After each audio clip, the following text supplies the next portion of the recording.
Hey, this is Ken from the Weekly Sync. Thanks for letting me join you. Today we're going over the JVC GYHM200. I've had this camcorder for about a month. There's some good and bad with this thing. I'm not going to go over every single spec, but I'll leave a list in the description below. Alright, so without further ado, let's get started. You can see from the badge this compact camera shoots 4K. It has all your control buttons and switches along the side and carries 2 rings for your iris and focus. On the other side we'll have our HDMI, USB, XLR inputs along with network input because this thing does stream live video at 1080p via Wi-Fi adapter. Swinging open the viewfinder, you're greeted with dual SD card slots and more camera controls with your non-touch display monitor complete with D-pad navigation. On the top, mini zoom rocker, record button, shotgun holster, and cold shoe mount for accessories. Pro tip, if you buy this camera from B&H Photo, they'll throw the shotgun mic you see here for free. Speaking of sound, your audio controls are nicely covered with a piece of see-through plastic which is built next to the internal microphone. On the back you have headphone, mic, and other inputs, then you got your battery and ocular.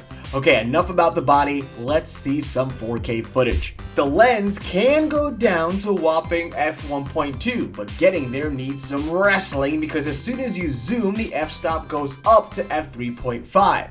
I got there by getting super close to my subject, hitting the shutter at 1/2000 and then cranking that iris. As far as the zoom goes, it's pretty good. It's fast and given the right light you can pull off shots so decent you'll walk funny. As far as the focus, the viewfinder is kind of a hassle in harsh light, so pulling focus takes some patience. It's one of those forever focus wheels where there's no stop, so make sure you pay attention to your focus. The audio is great, never had an issue, but the one big issue is low light. This camera is not good in low light, but for some reason if you put it in full auto, it's far better than your manual controls. And on the topic of light, this jerk only has 2 ND filters. I wish it had more to take advantage of that beautiful f-stop lens. All in all, this camera is great for your run and gun. Seeing how it's built with mostly plastic, it's fairly light and it can do the whole 4K job pretty nicely.